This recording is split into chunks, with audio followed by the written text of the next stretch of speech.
Miss your old familiar friends, but waiting just around the bend. Everywhere you look,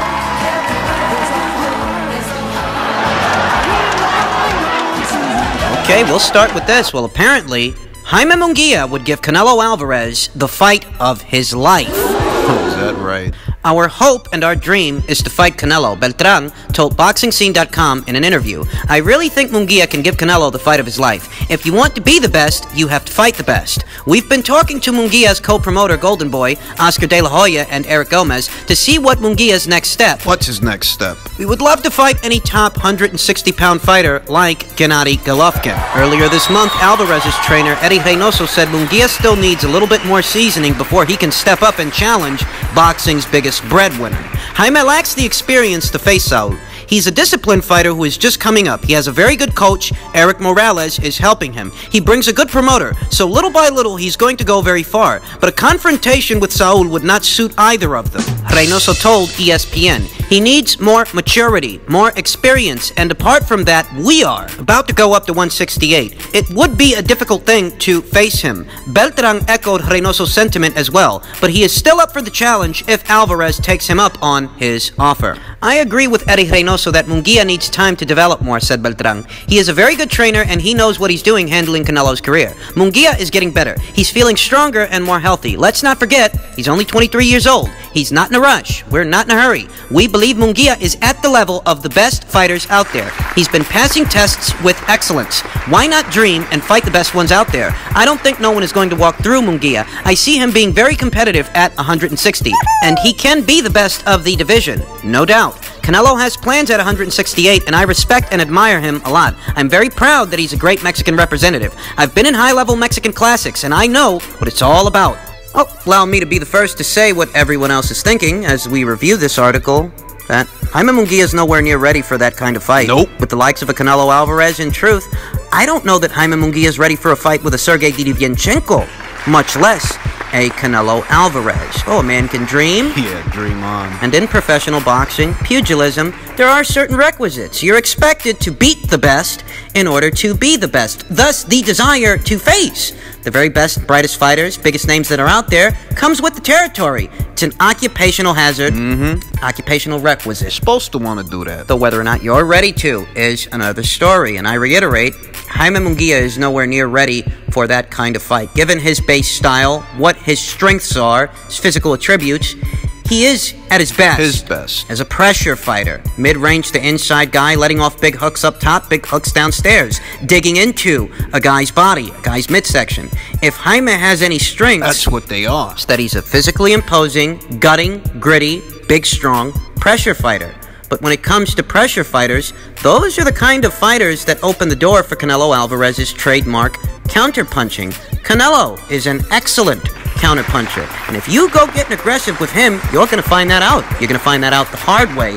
I don't think that Jaime Munguia is ready to find that out. I don't think he's ready to walk through that door. Sure didn't at 154. When he was the WBO champion in the junior middleweight division, he had no expectation of Jaime Munguia to face the best and brightest fighters in that weight class, in spite of he himself being a reigning world champion, defending world champion, who defended his title, I don't know what, 4 or 5 times? Something like that. Defended it against Liam Smith, defended it against Takeshi Inoue, no association, no relation to Takuma or Naoya Inoue, better still, Patrick Alati, Brandon Cook, Dennis Hogan. He defended his title several times, amassed professional experience in the process, yet in spite of this, didn't face the upper crust of the junior middleweight division, the Jarrett Hurds, the Jermell Charlos. None of them. Julian Williams's, Tony Harrison's. None of them. Whether it was due to politics or overall preparedness, one way or another, those fights didn't happen. Now, I didn't expect them to happen, as it's pretty obvious that they're taking their time with Jaime. That's what they're doing, whether you like it or not, whether I like it or not. That is how they're guiding this young fighter's career, and I have no doubts that they're going to do the same thing here and now at 160 pounds. The plan was to have Jaime fight Kanat Islam. That's before COVID-19 shut everything down. Even Kanat Islam, you know, undefeated guy, solid scalp, though how much can you really read into it when, okay, in the middleweight division, what has Kanat Islam done that Jaime potentially beating him should mean anything? What? He's had all of one fight as a middleweight. The bulk of Kanat Islam's career was spent fighting under the middleweight division. Junior middleweight. Here today, he's a man who, albeit undefeated as a contender, is about 12 years older and much smaller than Jaime Munguia. Does beating Kanat Islam, If he does, lend insight into what Jaime could do against some of the best and brightest fighters in the middleweight division? And I dare say no. It's a decent scalp. Kanat is a decent fighter. But as a middleweight, and I dare say as a junior middleweight, he's barely scratched the surface of the upper echelon fighters, the upper crust. Both of those weight classes. So Jaime beating him at middleweight doesn't tell us a heck of a lot. assuming he does beat him. So as I stated earlier, it does seem like Jaime Munguia's run at 160 pounds, at least near future, is going to look a lot like his run at 154 pounds looked.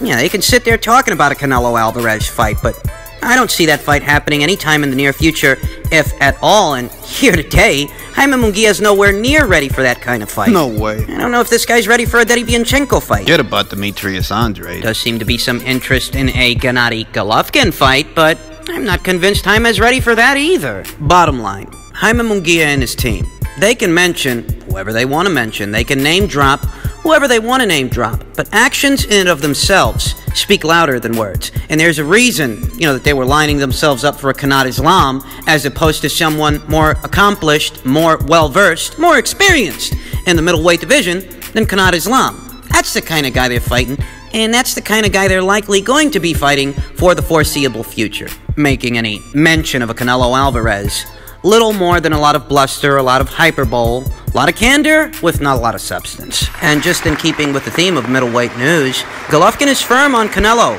He avoided the trilogy, "I'm fighting Zere Mata."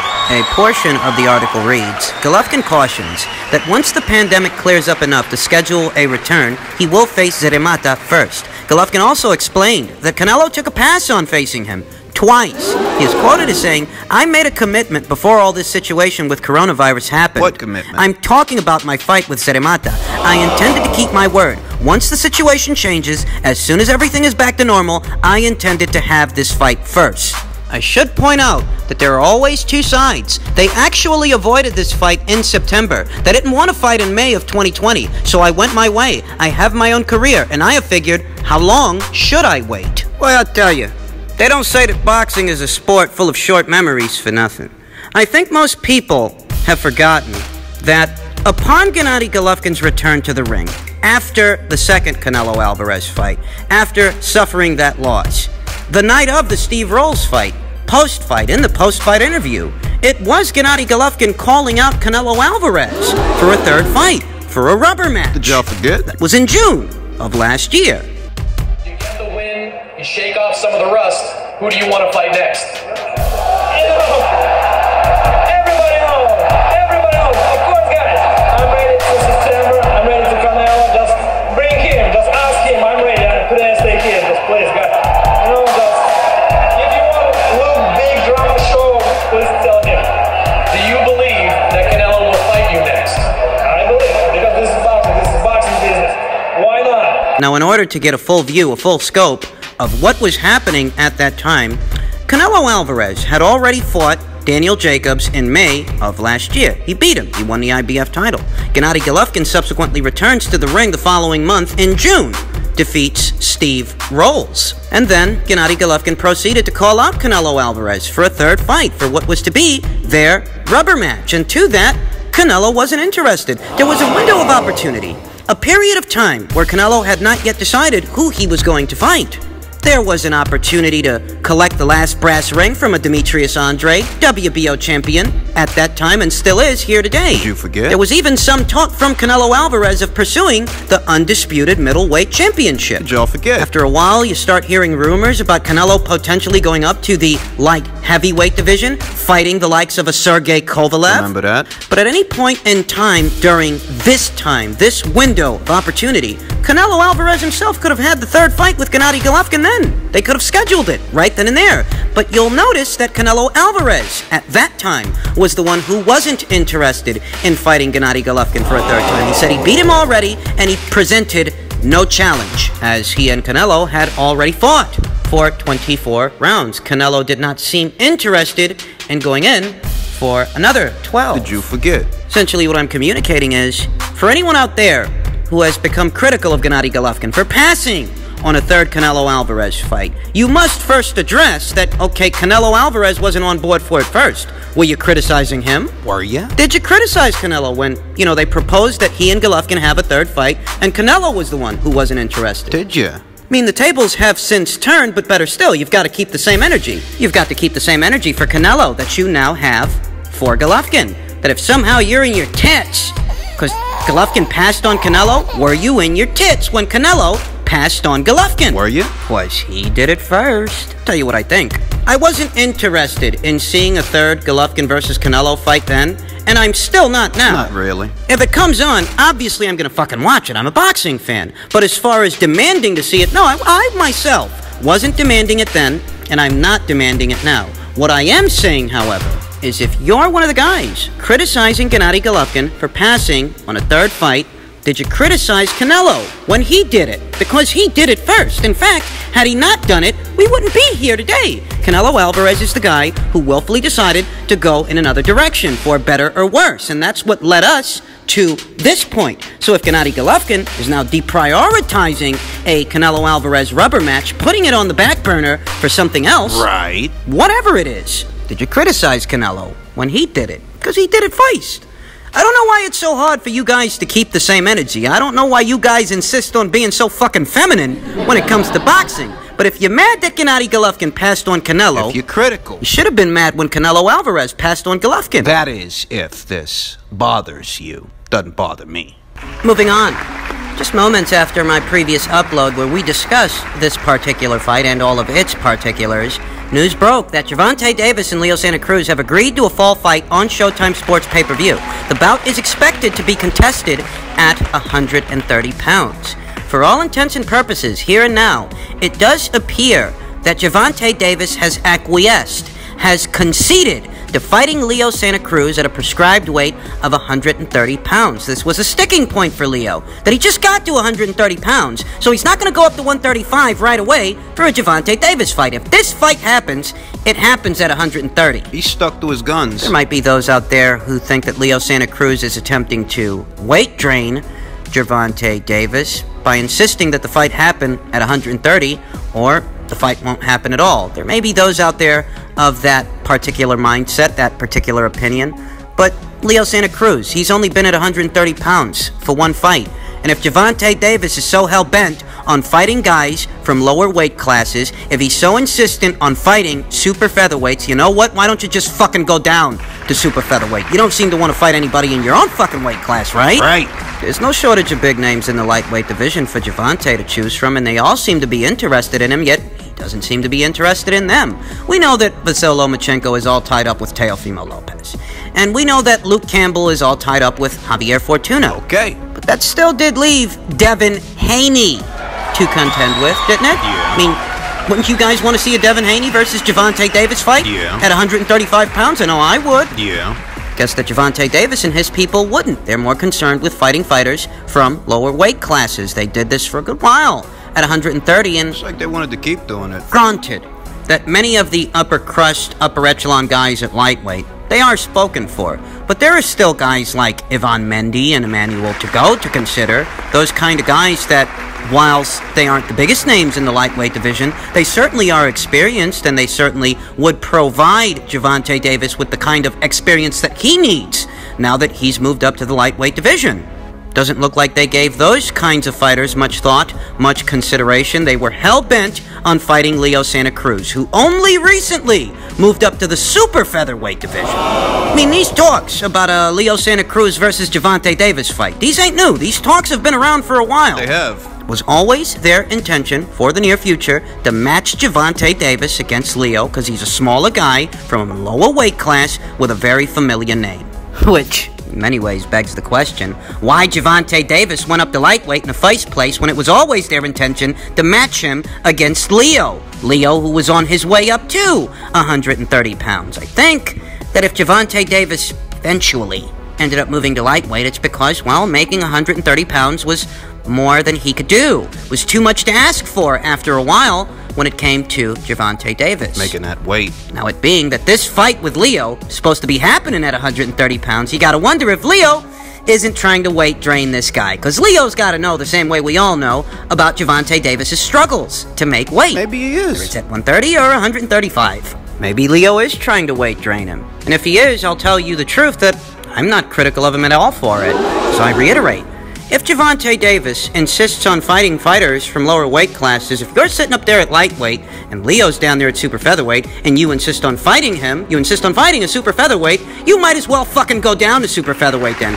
Stop wasting everybody's fucking time. It's not like Leo's been sitting there at 130 the whole time. He's only had one fucking fight there. What do you expect? I think that's the only real intrigue in association with this matchup. The prescribed weight had everything to do with whether or not you could look at this as a competitive matchup, because at 135, that would heavily favor Gervonta Davis, and it wouldn't do any favors to Leo Santa Cruz. The guy just got to 130, so what the hell's he gonna go up to 135 for? Huh? Not even sure this guy's even acclimated to the 130-pound division just yet, so a trip up there to 135, well, that's a suicide mission. The only way this fight is a competitive matchup is within the prescribed weight limit of 130 pounds. It's the only way it's even interesting, because in truth, this isn't what we were asking for from either of these two fighters. When it comes to Leo, I would have much preferred to see him try to unify titles with Gary Russell in the featherweight division. When it comes to Gervonta Davis, I would have liked to see this guy fight anyone from Burchell to Herring to Farmer. Yeah. If we get past that, if we go up to the lightweight division, there are ample contenders right there for him to acclimate to that weight with. He doesn't want to do that. This is not what we were asking for from either of these two fighters. If they are gonna fight each other, The only way it's interesting is if it's at 130. what is it worth $80? Hey, far be it for me to tell any one of you out there how to spend your money, what to spend it on. But I'm looking at this fight and I'm thinking to myself, I'm not really all that interested in it. The only interesting thing about it is the prescribed weight, but generally speaking, as far as pay-per-views go, the ideal environment for a pay-per-view is when the boxing fans themselves are creating the demand, when the demand itself is coming from the ground up. It doesn't belong on pay-per-view just because you put it there. It's not a pay-per-view worthy matchup just because you say it is. Ideally, pay-per-view fight is a fight that the fans were already asking you for. I don't know about you guys out there. I can only speak for myself, but I wasn't asking for this. So it was coming. Like many of you, I saw the same reports circulating that you did. About this As fight. far as me wanting to see it, demanding to see it. No, can't say it was. It wasn't. Maybe it turns out to be a good fight. Maybe it doesn't, but what I know is, wasn't asking for it. Were you? As far as I'm concerned, Gervonta Davis' stiffest opponent, stiffest test in association with this match, it ain't Leo Santa Cruz, it's the scale. It's for this reason that the fight is competitive, albeit for the wrong reasons. Gervonta Davis might end up getting beat by the scale before Leo Santa Cruz even has to throw a punch.